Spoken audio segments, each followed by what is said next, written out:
Today I'm going to be walking you through the course level assessment process. To access the course level assessment system, you can get there one of two ways. The easiest way is to go to our faculty and staff webpage and click on the course level assessment link. If you do not have access to that link for some reason, just make sure that you type in cds.icc.edu/assessment. Remember that the CDS is very important. If you just type in icc.edu/assessment, you will not get there. Okay, so to get started with your course level assessments, you're going to need a couple of things. First, you will need a copy of your official course syllabus, which lists your course level goals. In addition to your course syllabus, you will also want to have a copy of any assessment activities that you did, along with the assessment results that you'd like to be reporting. So once you're here at the course level assessment website, you'll need to log in. Now, if this is your first time logging in, it will recognize that. And to log in, you simply use your network username and password. Again, you do not need to create a new username and a new password. It simply uses your network login. Once there, you will, if you've never logged in before, see a blank page here with the option to add a course. And if you've logged in before, you will see courses that you have done in the past appear on this screen. So, to start building your assessment, we're going to click on the Add Course blue button. Here you can select the course subject. For example, I teach communication. The catalog number, 110. And you will also need the 4-digit class number of the course you'll be reporting on. You also need to select the mode. Remember that a course can be traditional, online, hybrid, or other. And you'll notice that it doesn't give you the option of selecting a semester. That is because the assessments will only be open during the appropriate times. So for example, fall assessments are due February 1st, spring assessments are due July 1st, and summer assessments are due September 1st. So for example, if I were to try to enter my summer assessments now, I would not be able to do that because we are currently in the fall semester. And you can select the year as well. One thing I should point out is that if you have already entered your course, you will be able to go back and edit it even if the deadline has passed, but you will not be able to enter a new course if we are no longer in that particular semester. Also, if you'd like to aggregate your classes, you may do so. So if I have 3 sections of Com 110, I'm just going to separate them with a comma and type in the remaining class numbers. Again, we're separating with a comma so that we can easily pull these course digit numbers and make sure that these classes have been assessed. Okay, I'm going to write the number of students that I had enrolled and the number of students that I had complete the class. Now if I was aggregating these numbers would be more like 75 and 68, for example. And then I'm going to click Save. So now you can see that the courses that I just added have been added now to my courses list. So you've added the course now that you want to assess, or that you want to report your assessment results on. Now you just need to click on that course, and here you have a number of options. First of all, you can edit the course information. So if for some reason you needed to go back and change those 4-digit course numbers or anything about what you just entered, you may do so. You can also delete the course from here as well. So I'm not going to do that. I'm just going to go back. I just wanted to show you that option. You also here have the option of adding course level goals. You'll see that currently there is nothing entered for this course other than the basic information about it. So what I want to do is add in my actual assessment information. Again, I should note that the process for assessment isn't changing. We're still reporting exactly what we've always reported before. So direct and indirect measures of student learning, the outcomes, possible explanations, and proposed changes and budgetary recommendations.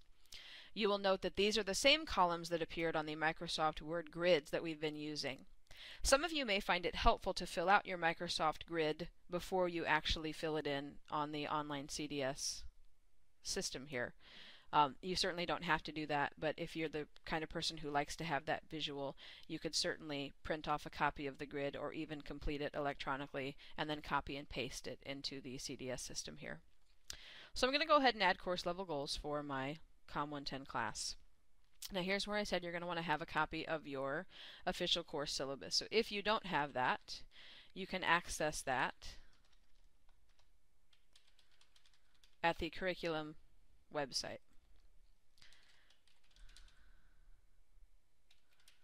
I'm going to log in here.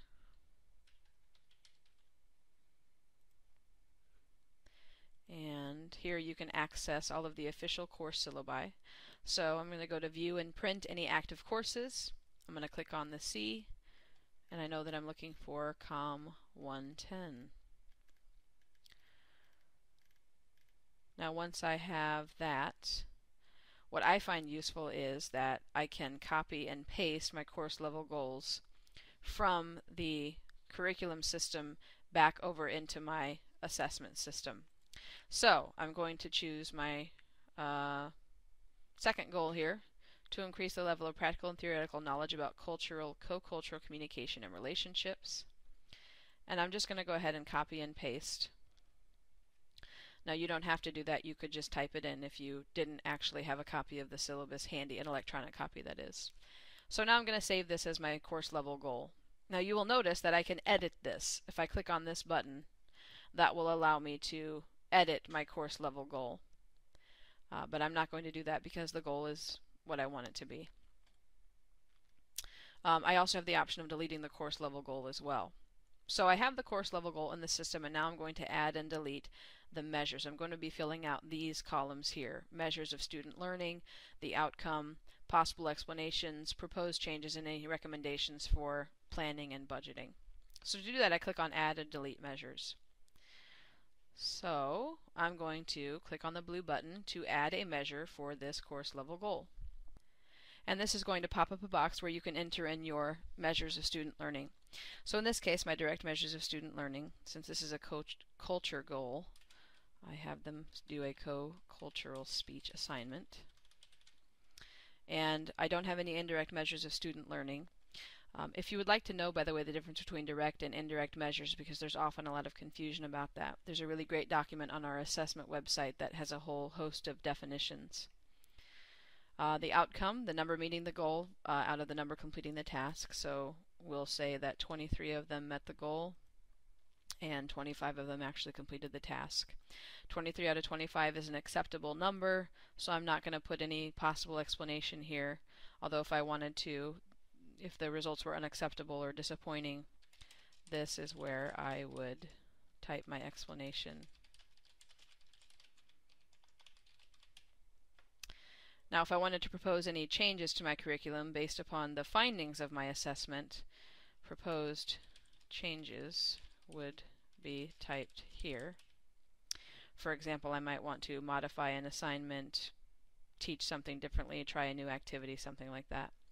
And then any recommendations for planning and budgeting, if there are any, to improve student outcomes. So if I wanted to order new cameras for recording, anything like that can be put here. And then you just click on Save Measure, and now your measures should be saved underneath your course level goal here. So if I scroll down, I have the course level goal, and I have the direct measure, I have the outcome, I have the explanation, the changes, and the recommendations for planning and budgeting. They appear here.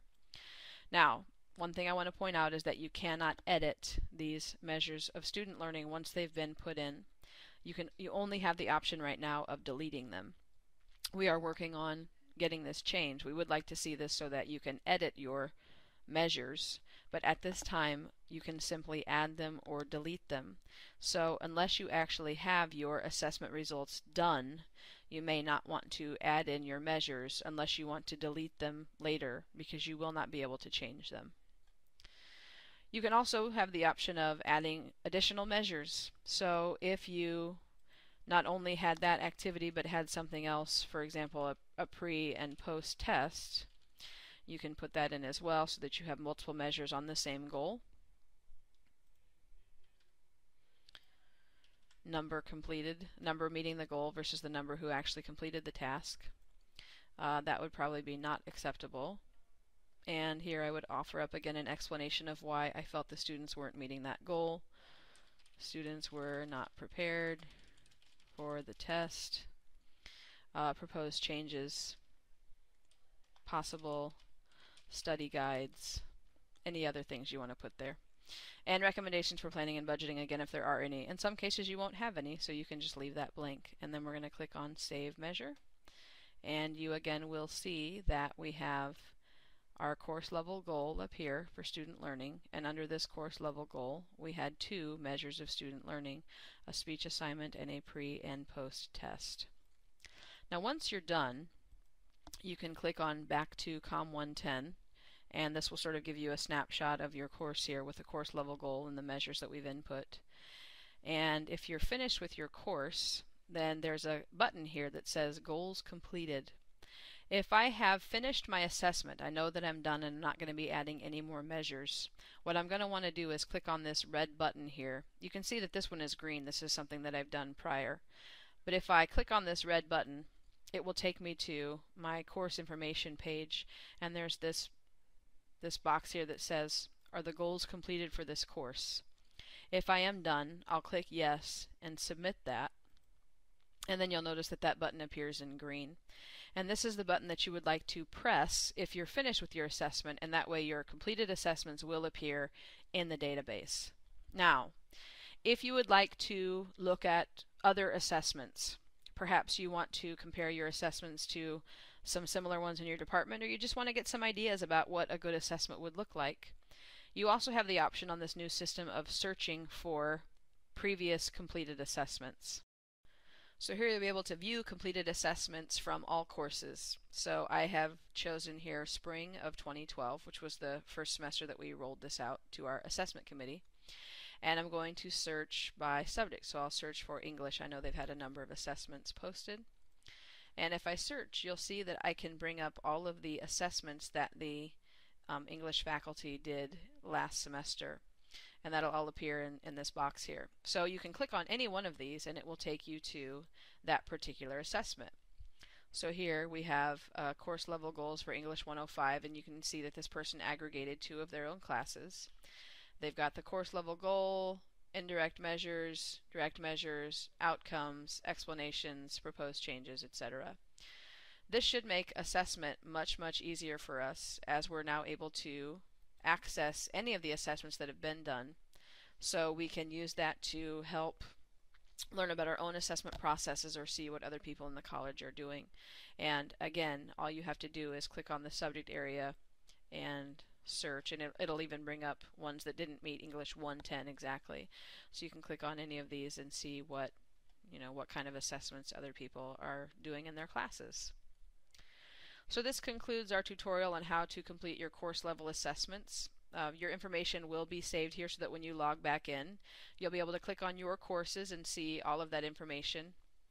And you will be able to do this each semester from here on out. Remember that we will be expecting assessments to be completed for every course, every time that the course is taught. As always, if you have any questions about completing your course level assessment, you can always go to your department's assessment advocate, or you could ask any of the co-chairs of the assessment committee. Thank you and happy assessing!